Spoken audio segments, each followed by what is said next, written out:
Hey mamas, I wanted to talk to you today about effective communication with your ex-husband. This is like one of the most important things because I know we talked about documentation, but your communication will be documented.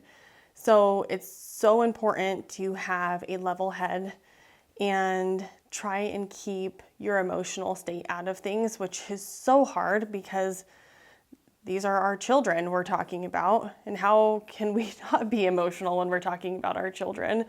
But we do have the option now because we have phones, and we can delay our communication. Well, I know we've talked about like our texts. We don't have to answer right away. Tell yourself that. We don't have to communicate immediately. But it's really important to remember that the judge in the court will see all of your communication.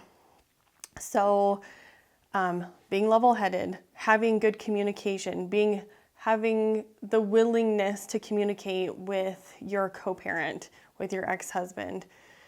And I mean, that's the most important thing, because if you, let's say, if you receive a text message from your ex and they're a little condescending, you can say, let's please focus on our child, right?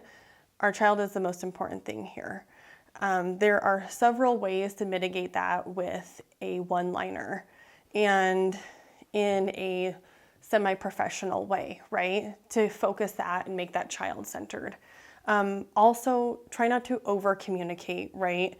My ex-husband has done this, but I did too at first. Yeah, I'm guilty of that.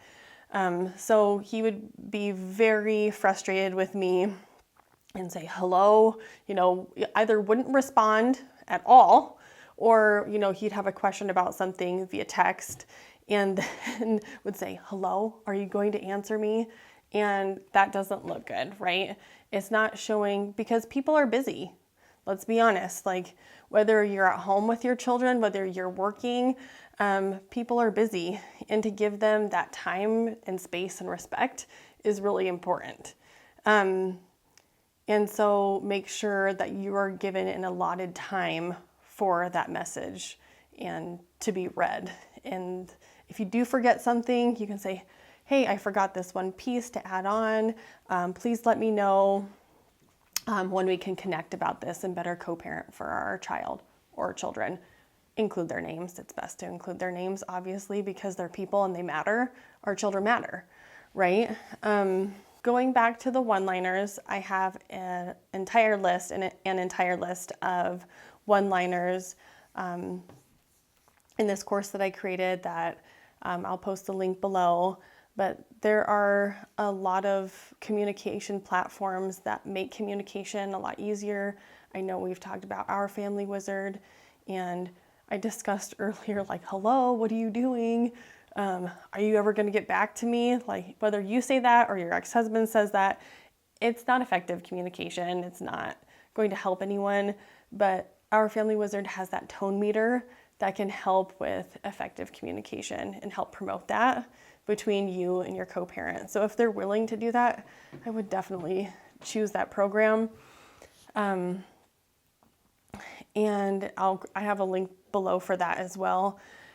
But there are other platforms as well that are great for communication, even just starting a Google Calendar and then sharing from there. My co-parent wasn't willing to do that either, but if your co-parent is, that's great, right? So start somewhere, start with a communication platform that works for you, and then go from there.